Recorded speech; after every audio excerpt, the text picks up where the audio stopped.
America.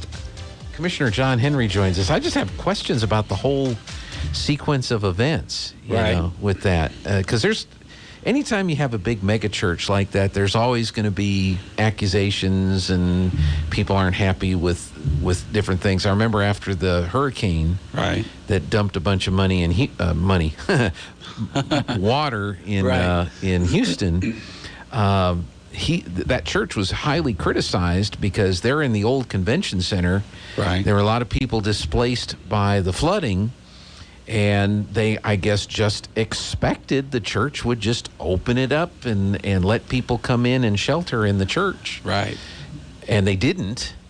And so they got a lot of criticism for that. And I guess Joel had to come from his Dallas area mansion back down to Houston and instruct them to open up the doors and let some folks in. So, but why are these envelopes in the wall in the bathroom at the church? Are they connected to the initial robbery? What really happened in that initial robbery? How'd they get it there? Without anyone noticing. I mean, was there construction going on? I mean, I'd have a ton of questions that surely the church can answer. I don't know. But I don't know. But poor plumber here, Justin the plumber, he's like, well, where's my reward money? You know, how come Joel hasn't called me up? And well, maybe they don't want to talk about it. And I think the reward money, I understand that, but if Joel doesn't call you, it's okay. You'll be all right. Why do you need Joel to call you? I know. Thanks. I think that's what he was asking. From reading the article, that's what it sounded like. It's like he wanted Joel to come and call him. You know, I used to have that when I worked for corporate America. If there was an issue, I worked at a hotel chain. And if there was an issue, and the hotel chain I worked for, the last name is the guy that actually owns it. And, well, when's he going to call me? Your bed was messed up. He's not going to call you. That's right. I'm sorry. You know, sorry. He has people to deil with situations like yours, you know, and I'm that. I'm that people. I'm that guy. Sorry, I'm just John at the front desk. I'll send you a chocolate. I'll give you two. Yeah, I'll give you two. Get extra turned down. I don't know. Oh, my gosh. Speaking of that, just a question popped into my mind. Is tracking of inventory so precise that you make sure that they only get one chocolate and not two? I mean, does that cause a major crisis if all of a sudden we're starting to put out more than one chocolate? I wish, but no. Our chocolate inventory was quite large, and I'd see wrappers in different offices all the time, and I'm like, that's our chocolate, but all right. That's for the guests. Quit doing that. I'm still kind of trying to figure out. To me, the story is not Joel Osteen not personally calling the guy. The story is, how did it get in the wall at the church? That's what's the story. And I know Joel, and it's an interesting subject because he's kind of a controversial person, and but. Why? Why are we focused, like you said, on that? Let's how did all that get in there? And the church has to know. There's got to be a reason that there was a hole in the wall of some sort to stash it. I don't know. There's a whole lot of questions that I'd be asking, and it's not, why didn't Joel call me? That wouldn't be my first. That's not the first one. So, well, that's great. Well, I know this is a legislative issue, but I see in the Roswell paper this morning where Representative Greg Nybert had introduced a piece of legislation for the to be considered for the special session. It was going to be House Bill 10 and House Joint Resolution 1, basically to limit the emergency powers of the chief executive of the state of New Mexico, and to also put it in the form of a constitutional amendment so that the voters could codify into the Constitution what the legislature passed, so that future legislators and governors couldn't tweak the law and give those powers back to the governor. Now, he may be correct, but the Speaker of the House said he introduced them into the special session going on now in the redistricting. And on first read, I think the speaker is probably correct. They're not germane to the redistricting session. Yeah. But if you look at some of the other special sessions, there was a few other extras in there that were I don't disagree germane. at all. So, yeah. No, I think, is he correct?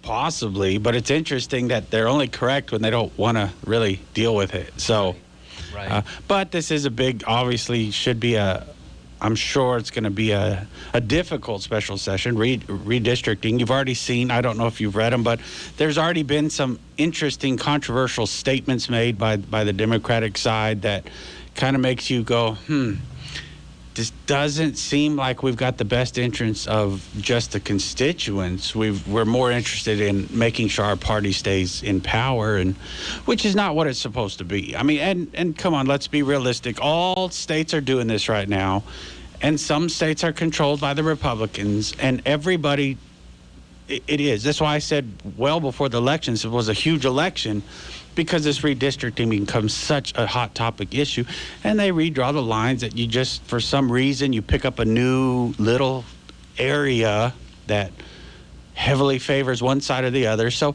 it always happens, but at least others aren't as blatant. Some of the statements, they wanted to see the word I'm looking for, basically voting record of some areas to see which side they favor. Well, it's not information that should be pertinent to this discussion. Right. But you asked for it on the floor. That's an issue. I mean, you're going to ask for that probably behind closed doors, but...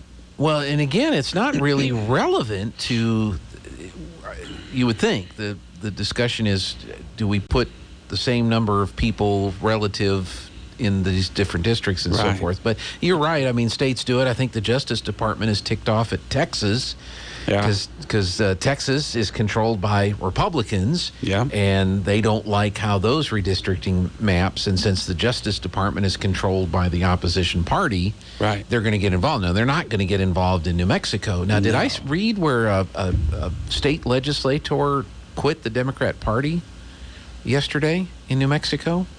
If that'd be interesting. I haven't seen that, but that would be... I saw the headline. I think where I first saw it was behind a paywall, and I don't pay for paywall stuff. I'm sorry. And it was the governor's picture was on the thing, which is why here it is. State Dem lawmaker announces departure from Democrat Party. And this was in townhall.com, but I have to log in with a membership to read the rest of the story. Yeah. But...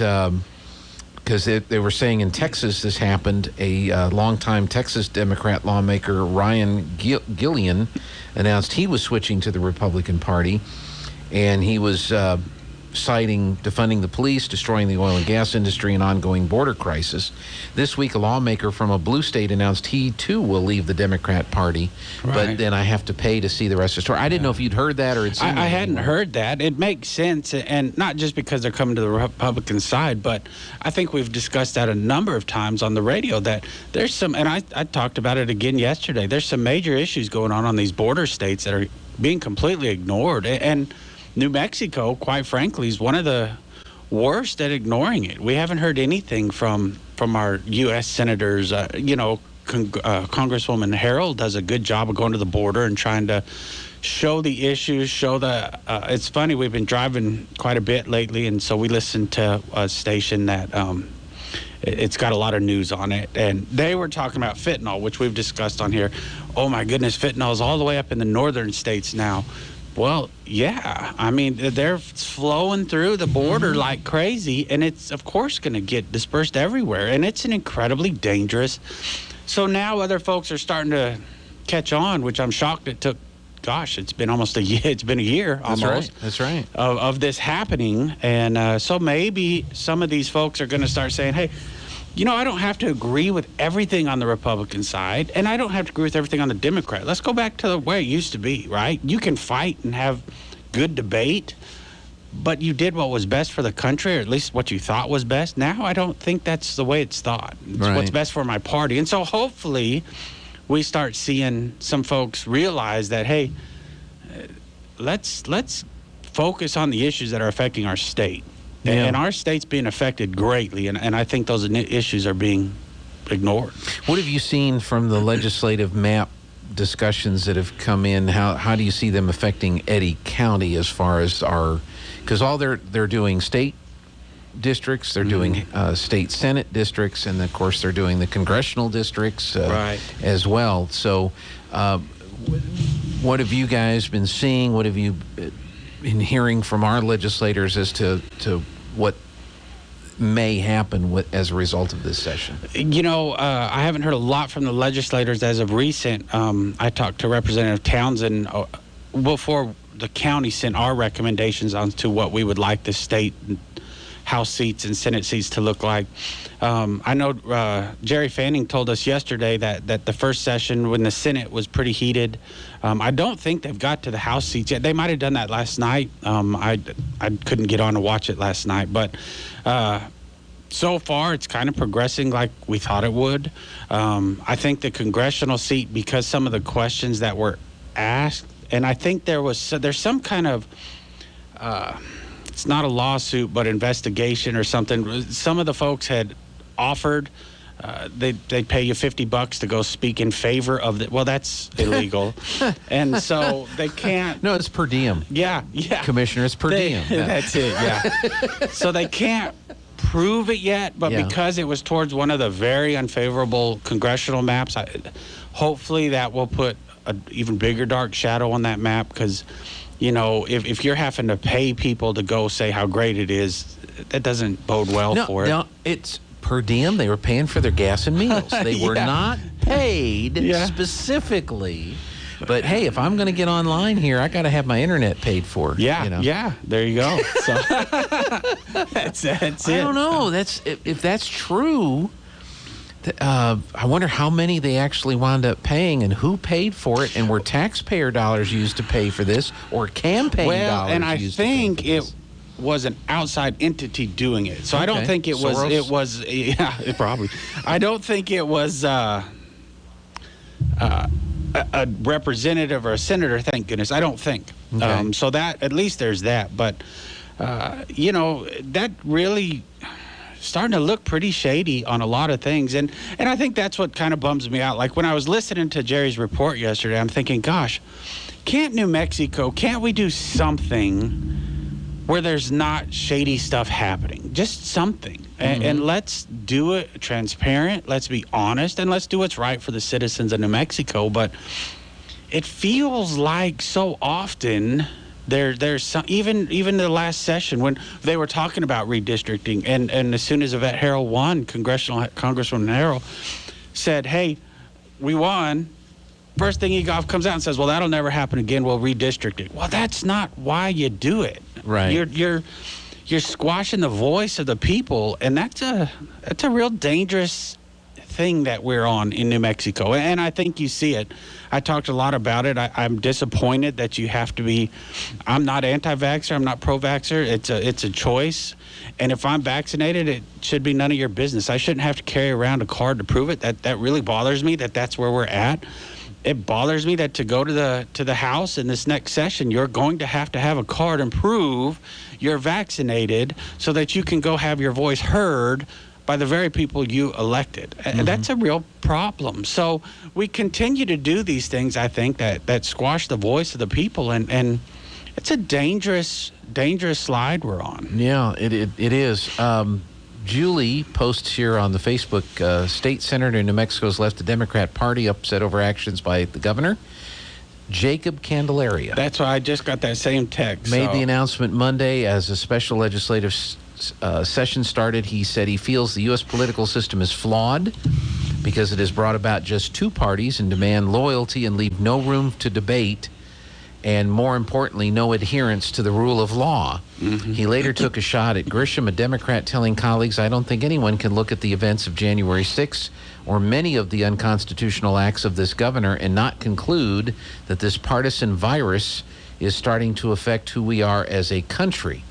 Unlike many lawmakers that leave their party, Candelaria is not switching to the other party. He is now the second independent in New Mexico. State Representative Phelps Anderson left the Republican Party earlier this year over his pro-choice views. And Julia got this from the Epic Times. Well, there you go. So I'm quoting the source. And I'm assuming that's right because I got the same text. Yeah, you got the same text. So he's not joining the Republican Party. He's going independent. Apparently he's not happy with, I'm just reading from this, that behind the scenes, Democrats are told, this is how you're going to vote, or we're primarying you out and you're done. We've seen that, right? We saw that. Was it the last session where they voted? They didn't like the way they voted, so Egoff pulled them all back in. I don't know who scolded them, but they came back out, re-voted, and it went the other way. And I'm like, that's the American way. Yeah. Yeah. No, it's clear. And I have no idea on the Republican side, but I'm can look at what's happening on the Democrat side in New Mexico. And, I mean, they primaried several what you would consider to be blue dog Democrats or conservative Democrats that aren't just way out in left field. They're more normal people, if you would be. Kind of like what you were talking about, the folks that you could debate and work with, and you might win some issues or not win some issues, but at least the move is to vote for what's best for the state. And they got rid of those people because they were apparently speaking up in those closed-door meetings. Right. Yeah. And I guess Senator Candelaria got tired of being told to shut up and vote the way he's supposed to, and so he said, "I'm done with it. I'm not gonna do this anymore." Yeah. It's interesting. I mean, it puts you in an awkward spot because when there's caucuses going on, I guess. Now it's just two. I don't know. I don't know if they'll caucus with one or the other, but Senator Candelaria and Representative Anderson. So and the Anderson one was interesting because he had supported. What did they do? Did they change the Constitution, or they changed something on the New Mexico law that basically outlawed restrictions on abortions? Yes. And he voted with that side to do that. Yeah. And got a lot of pressure from the folks back home up in Chaves County and Roswell. Yeah. And he said, fine, I'm not going to be a Republican anymore. Which is fascinating because go back to what I was saying earlier. You're representing those folks. And I think this area is overwhelmingly pro-choice or anti-abortion. Right, I mean, everything we've done is... we've done some things that we've sent up there saying, hey, this isn't right. We're not, because I think at that one time, and I don't know if the statistics are still there the same, but we're like one of the leading states in the nation in late-term abortions. Well, that's a real issue. And what they were doing was trying to get ahead of what they thought then President Trump was going to outlaw abortion and do all this stuff. But if you read, I think a lot of, and what you're seeing now in these court cases is the argument isn't to outlaw, it's to put it back in the state's hands. So they really pushed hard for something that they probably didn't need. They didn't need it. It wasn't effective, but it was one of those, when I say feel good, it's kind of disgusting to say because I think it's a disgusting piece of legislation, but one of those things to get that crazy side even more hyped up and, we're getting things accomplished and she's protecting women.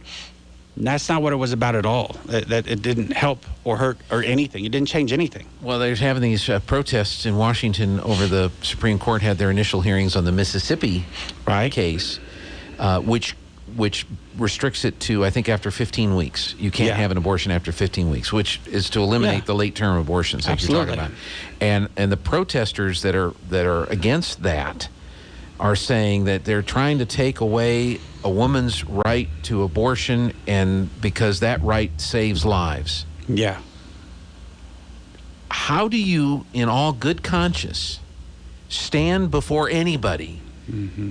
That's your argument?